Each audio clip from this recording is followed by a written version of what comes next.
Hello my cute family, आप सबको स्वागत है मेरे क्यूट सी चैनल पे। तो अब स्टोरी स्टार्ट करते हैं। स्टोरी की स्टार्टिंग में होती है जब वांजी की दोस्त ने कहा था कि वांजी याद आई डॉक्टर विंग। तभी वांजी जो सिगरेट ले रही थी उनके मुंह में थी तो नीचे गिर गई थी। तो उनकी दोस्त ने कहा, आई एम सॉरी, मुझे पता नहीं था।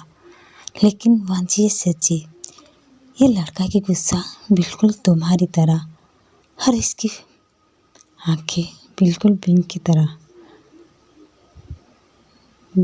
वांजी वांजी ने कहा, स्टॉप इट, बंद करा अपनी बकवास।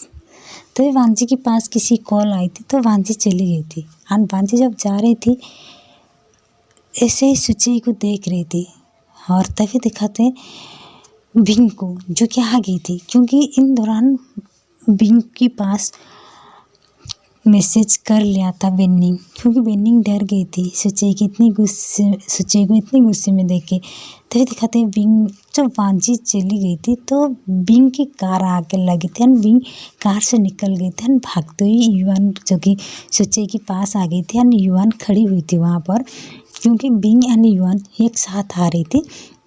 तो युवान बेनिंग के पास चली गई थी, क्योंकि बेनिंग बहुत डर गई थी। तो युवाना बेनिंग का हक करते हुए गागा कुछ नहीं होगी। तो तभी बेनिंग भी युवान को हक किया था। तभी सुची को दिखाते जो कि गुस्से में और लड़का को बार बार मार रही थी, जैसे सुची उसको मार देना चाहती है। तभी बिंग चिल्लाते हुए, स्टॉप इट सुची, ये तो क्या करी, वो मर जाएगी। तो सब ना सुची की ये रूप देख के बिल्कुल शॉक थे, क्योंकि सबको पता है कि सुची एक नॉर्मल ही लड़का है जो कि ना गुस्सा करती है। 10 साल से सुची ने अपने आप को बहुत अच्छे से रखा था। तभी सुची ना नहीं रोक रही थी, तो सुची को ना बिंग एक जोर से थप्पड़ मारा था, और सुची होश में आ गई थी। आते हुए उनकी मोम को देख रही थी, जो कि बिंग को देख रही थी। तो बिंग ने, क्या कर रही हो तुम, वो मर जाएगी। सुची, तू ये क्या कर रही है, तू क्या एक मर्डरर बनना चाहती है, तू इतनी गुस्सा क्यों करती है, तुम्हारी ये गुस्सा में मुझे डर लगता है, तुम्हें ये मुझे पल पल डराती है कहीं तुम्हारी गुस्से की वजह से मैं तुम्हें हरा ना दूँ। तुम क्या चाहती हो सुची, तुम एक काम करो, मुझे ही मार दो, मैं तुम्हारी ये बिहेवियर और सह नहीं पाऊंगी। तभी सुची ना बिंग को देख रही थी, देखते हुए बिंग को हक कर लिया था, हक करते हुए रो रही थी। तो यहीं से कहानी शिफ्ट होती है, बिंग की घर दिखाते जो कि सुची सो रही थी, तो बिंग उनके माथे पे किस करती हुई रो रही थी, और अपने दिल में सोच रही थी, कब तक मैं तुम्हें सच्चाई छुपाऊंगी, तू बिल्कुल तेरे डांट की तरह है। जब भी तुम्हें देखती हूँ तुम्हारी डांट की झलक नजर आती है, उसकी वो गुस्सा, उसकी वो नफरत, उसकी वो आँखें बार बार मुझे हर्ट करती है, मुझे डर है फिर से वही अतीत मेरे सामने ना आ जाए। तुम्हारी गुस्से की वजह से मैं तुम्हारी डांट को जैसे खो दिया हूँ, तुम्हें कहीं ना खो दूँ। कब तक ये सब सहूंगी, कब तक। तभी ये कहती हुई भींग रो रही थी। तभी दिखाते हैं युवान को और बेनिंग को, जो कि बिंग कह रही थी, युवान बेनिंग गागा को जाके उनके घर छोड़ के आ जाओ। तभी युवान कह रही थी, लेकिन सुची गागा। तभी बिंग ने, मैं गागा के पास हूँ, तुम जाओ बेनिंग गागा को छोड़ के आ जाओ। तभी बेनिंग कह रही थी, नहीं अंकल, मैं चली जाऊँगी, लेकिन अंकल मुझे आपसे कुछ पूछना है। सुची ऐसे क्यों है, बचपन से मैं उसे देखती आ रही हूँ। सुची क्यों छोटी छोटी बात में गुस्सा हो जाती है, खास करके कोई लड़की को कोई छेड़ती है तो तब वो बहुत ज़्यादा गुस्से में आ जाती है। आप तो कभी गुस्सा नहीं करते हो। सोचे किसकी तरह अंकल। तभी बिन्नी, तुम बच्चा हो बिन्नी, जाओ यहाँ से, मैं तुमसे बाद में बात करती हूँ। तो बेनिंग ना ज़्यादा सवाल नहीं किया था, युवान बेनिंग चली गई थी। तभी दिखाते एक लड़का को, जो कि आते हुए कहा कि कब तक सच छुपाओगे सबसे। भी अभी टाइम है, सुची को सारी सच्चाई बता दो, उसको सच्चाई जानने की हक है।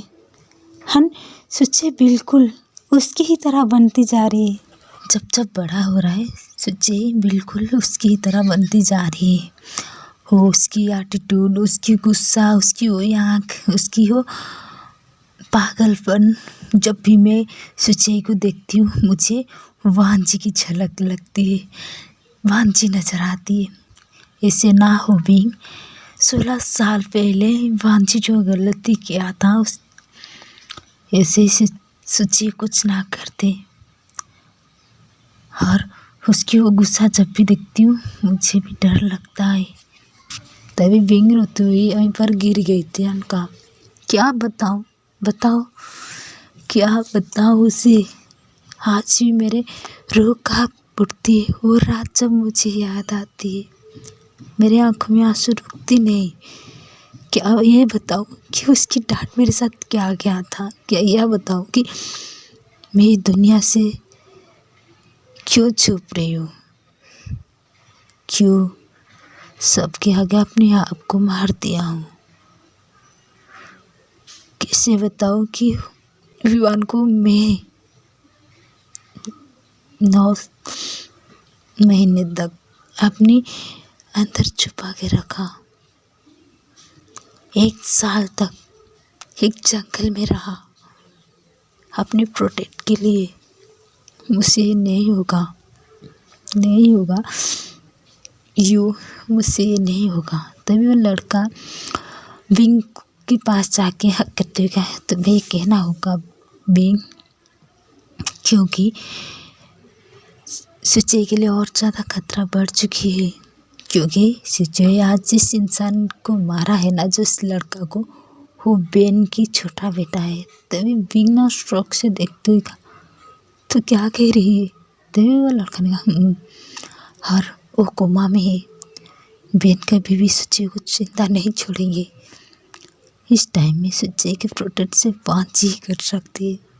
तभी ना बिल्कुल नहीं, मैं वो इंसान के पास मेरे बेटे को आने नहीं दूंगी।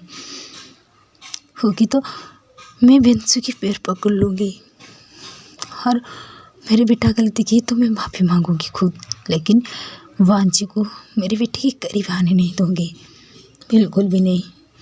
तभी ये कहती बिंग वहाँ से चली गई थी तो वो लड़का बिंग को चिल्लाते ही बुला रही थी कि बिंग रुक जा, इसमें तुम क्यों नहीं समझ रहे हो बिंग। तभी ना बिल्कुल नहीं, तुम जो कह रहे हो ये बिल्कुल मैं नहीं करूँगी। यूँ तो ना मुझे कुछ भी मत कहे। ये सारी यार अभी तो स्टोरी इतना है, देखते हैं क्या होता है, क्या स्टोरी क्या नहीं है। Bye bye, take care, like subscribe share कर दो।